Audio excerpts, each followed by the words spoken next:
أعوذ بالله من الشيطان الرجيم. بسم الله الرحمن الرحيم. ولا حول ولا قوة إلا بالله العلي العظيم. اللهم صل على محمد وآل محمد. السلام عليكم ورحمة الله تعالى وبركاته. Kaum mukminin mukminat yang dirahmati oleh Allah Subhanahu wa taala, pada kajian kali ini saya ingin menyampaikan materi bagaimana hubungan antara Al-Husain, cucu Rasulullah SAW, dengan bulan Ramadan yang sangat dimuliakan oleh Allah Subhanahu wa taala.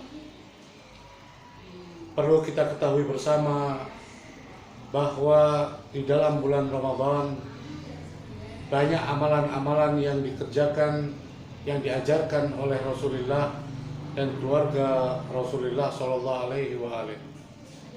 Di antaranya adalah melakukan ziarah kepada Al-Imam Al-Husain, cucu Rasulullah, putra daripada Amirul Mukminin dan Sayyidati Nisa'il Alamin. Di malam pertama di bulan Muharram, di bulan Ramadan, kita dianjurkan untuk membaca ziarah, atau kalau seandainya kita berada di Karbala, kita dianjurkan untuk berziarah langsung ke makam suci beliau.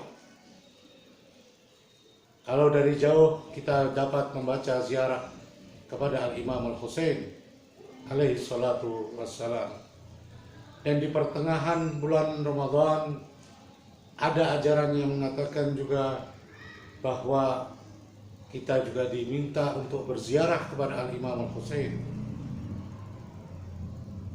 Dan juga amalan pada malam-malam Lailatul Qadar, di mana Lailatul Qadar adalah malam yang sangat dimuliakan oleh Allah Subhanahu wa taala. Di situ para malaikat turun silih berganti ke bumi, dan di situ begitu karunia Allah Subhanahu wa taala dicurahkan untuk umat Rasulullah Muhammad sallallahu alaihi wasallam. Dan pada malam itu pula salah satu amalan yang terpenting adalah membaca ziarah kepada Abu Abdullah Al-Husain, cucu dari Rasulullah, Sayyidu Syababi Ahlil Jannah. Al-Husain begitu berhubungan erat dengan syahrul Ramadan. Berziarah kepada beliau pada bulan Ramadan itu memiliki nilai yang begitu tinggi di mata Allah Subhanahu wa taala, melebihi daripada ketika kita berziarah kepada beliau baik dari dekat maupun dari jauh di bulan-bulan di selain bulan Ramadan. Kaum mukminin rahimakumullah, pada bulan Ramadan ini pula Rasulullah SAW berpesan kepada kita semua. Dalam pidato beliau menjelang bulan Ramadan ketika itu, beliau mengatakan untuk kita semua, wadhkuru biju'ikum wa atashikum fihi ju'a yaumil qiyamati wa atashah. Hendaklah kalian dengan rasa lapar dan rasa haus di bulan suci Ramadan, hendaklah kalian mengingat pada rasa lapar dan haus kelak ketika di hari kiamat. Kaum mukminin mukminat yang dimuliakan oleh Allah, pada masa kita, di samping pesan Rasulullah untuk mengingat kepada rasa lapar di alam mahsyar, rasa haus ketika yaumul qiyamah, dan juga pada riwayat-riwayat yang lain hendaknya secara kemanusiaan kita pula diminta untuk bersyukur kepada Allah dan ikut merasakan apa yang dirasakan oleh kaum fuqara bagaimana mereka sering merasakan lapar dan haus dalam hari-hari mereka.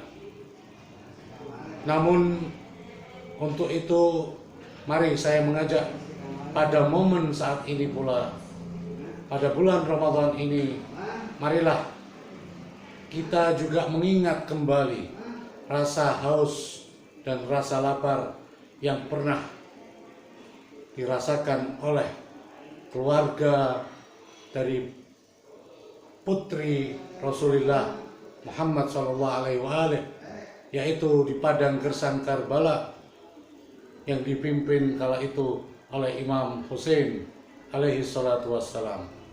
Bagaimana Imam Husain beberapa hari tidak lagi merasakan air setetes pun yang memasuki kerongkongan beliau, di mana dikala itu Sayyidah Zainab, Imam Ali Zainal Abidin, Abul Fadl Abbas, Ali Al-Akbar, dan masih banyak lagi dari anak-anak kecil dari keturunan Rasulullah Sallallahu Alaihi Wasallam. Ada Sayyidah Sukainah, ada Sayyidah Fatimah Sughra, ada Rubab, ada Ar-Radi', yang mereka semua dalam kondisi kehausan dan kelaparan pada tahun ke-61 Hijriah di satu tempat bernama Nainawa atau Karbun wa Bala, atau yang kita kenal dengan padang gersang Karbala.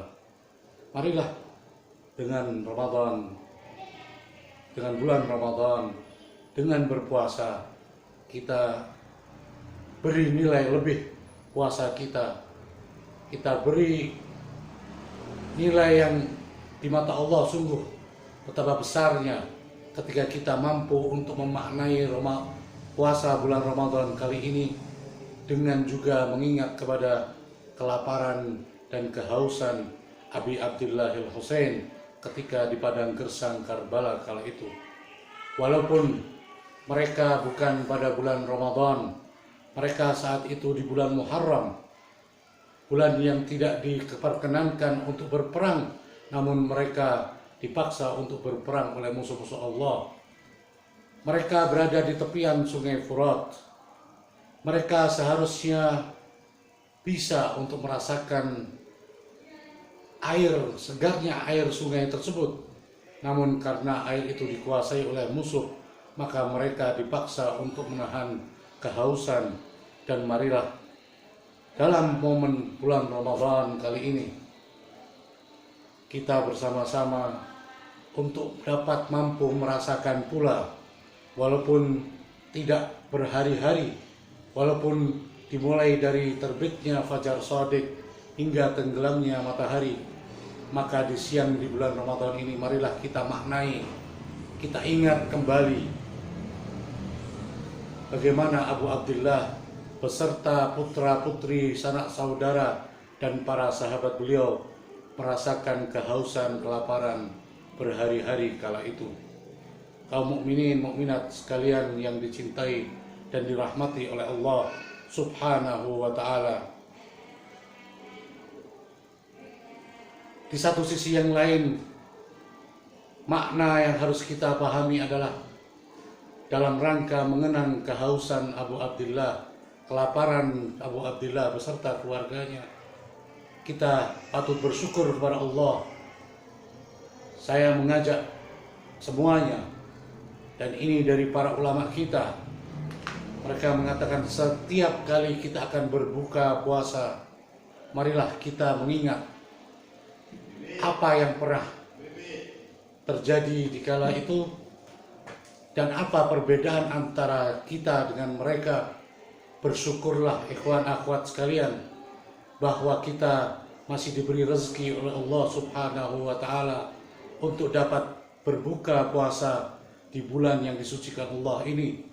Namun apa yang terjadi di tahun ke-61 Hijriah kala itu, Al-Imam Al-Husain dan sanak keluarga serta para sahabat setianya, mereka kelaparan, mereka kehausan, namun mereka terutama Abu Abdillah al-Husain, Abul Fadl Abbas, Ali Al-Akbar, Ar-Radi', mereka tidak pernah merasakan berbuka atau mereka tidak lagi merasakan tetesan-tetesan air yang masuk ke kerongkongan mereka. Marilah kita maknai puasa kita kali ini ketika kita berbuka, mengingat bahwa kita bersyukur kepada Allah Subhanahu wa Ta'ala, kita masih bisa berbuka dengan rezeki Allah.